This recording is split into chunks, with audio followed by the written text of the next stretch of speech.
ಇದಾಗಿದೆ. ಕಬ್ಬು ಬೆಳೆಗಾರರ ಬೆಲೆ ನಿಗದಿ ಮಾಡ್ತಕ್ಕಂಥ ವಿಷಯದಲ್ಲಿ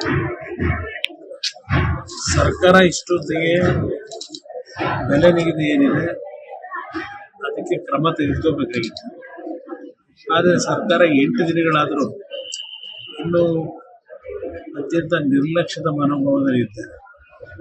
ಇವತ್ತು ಎಚ್ ಕೆ ಪಾಟೀಲ್ರು, ನಮ್ಮ ಸಕ್ಕರೆ ಕಾರ್ಖಾನೆ ಸಚಿವರು ಶಿವಾನಂದ ಪಾಟೀಲ್ ಅವರು ಏನು ಬೆಳಗಾವಿಗೆ ಹೋದ್ರು, ಇಷ್ಟೊಂದು ದೊಡ್ಡ ಮಟ್ಟದಲ್ಲಿ ರೈತರು ಪ್ರತಿಭಟನೆ ಮಾಡಲಿಕ್ಕೆ ಬೀದಿ ಇಳಿಬೇಕಾದಂಥ ಅವಶ್ಯಕತೆ ಈ ಸರ್ಕಾರ ಏನು ತಂದಿದೆ.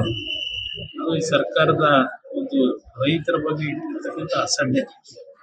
ಯಾಕಂದರೆ ಹಿಂದೆ 2 ಬಾರಿ ನಾನು ಮುಖ್ಯಮಂತ್ರಿ ಇದ್ದಾಗ ಈ ರೀತಿ ಸಮಯ ವ್ಯರ್ಥ ಮಾಡಿ ಏನೋ ವಿಶೇಷವಾಗಿ ಸಭೆ ಕರಿತೀವಿ ಅಂತ ವಿರೋಧ ಪಕ್ಷದ ಪ್ರಮುಖರನ್ನ ಇವತ್ತಿನ ಸಭೆ ಕರ್ಕೊಂಡಿದ್ದಾರೆ. ಯಾತಕ್ಕೋಸ್ಕರ ಕರ್ಕೊಂಡಿದ್ದಾರೆ? ಸರ್ಕಾರದ ಜವಾಬ್ದಾರಿ ಮುಖ್ಯಮಂತ್ರಿ ತೆಗೆದುಕೋಬೇಕಲ್ಲ. ವಿರೋಧ ಪಕ್ಷಗಳು ಕರೆದು ಕೇಂದ್ರ ಸರ್ಕಾರ ಮಧ್ಯಸ್ಥಿಕೆ ವಹಿಸಲಿ ಅಂತಕ್ಕಂಥದ್ದು ಇದೆಲ್ಲ ಸಬೂಬುಗಳಷ್ಟೇ. ಇವತ್ತು ಕೇಂದ್ರ ಸರ್ಕಾರ ಈಗಾಗಲೇ FRP ದರವನ್ನು ನಿಗದಿ ಮಾಡಿದ್ದಾರೆ. ರೈತರ ಬೇಡಿಕೆ 3,500 ಟನ್ನೇ ಕೊಡಬೇಕು ಅಂತಕ್ಕಂಥ ಬೇಡಿಕೆ ಏನಿದೆ ಅದು ಬಹಳ ಸರ್ಕಾರಕ್ಕಾಗಲಿ ಕಾರ್ಖಾನೆ ಮಾಲೀಕರಿಗಾಗಲಿ ಹೊರೆ ಆಗ್ತಕ್ಕಂಥದ್ದು.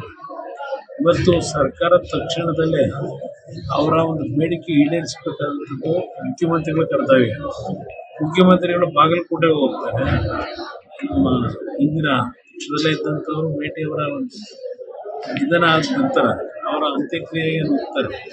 ಅಲ್ಲಿಂದ ಒಂದು 10 ನಿಮಿಷದ ಜರ್ನಿ ಆ ಪ್ರತಿಭಟನೆ ನಡೀತಾ ಇರ್ತಕ್ಕಂಥ ಕನಿಷ್ಠ ಸೌಜನ್ಯಕ್ಕೆ ಮುಖ್ಯಮಂತ್ರಿಗಳು ಅಲ್ಲೇ ಅವರೇ ಹೋಗಿ ರೈತರ ಜೊತೆ ಚರ್ಚೆ ಮಾಡಿ ಸಮಾಲೋಚನೆ ಮಾಡಿ ಈ ದರ ನಿಗದಿ ಮಾಡ್ತಕ್ಕಂಥದ್ದನ್ನು ಅಲ್ಲೇ ಕ್ರಮ ತೆಗೆದುಕೋಬೋದಾಗಿತ್ತು. ಈ ಡ್ರಾಮಾಗಳೆಲ್ಲ ಬಿಡಬೇಕು ಅನ್ನೋದನ್ನ ಮುಖ್ಯಮಂತ್ರಿಗೆ ಹೇಳಲಿಕ್ಕೆ ಬಯಸ್ತೀನಿ.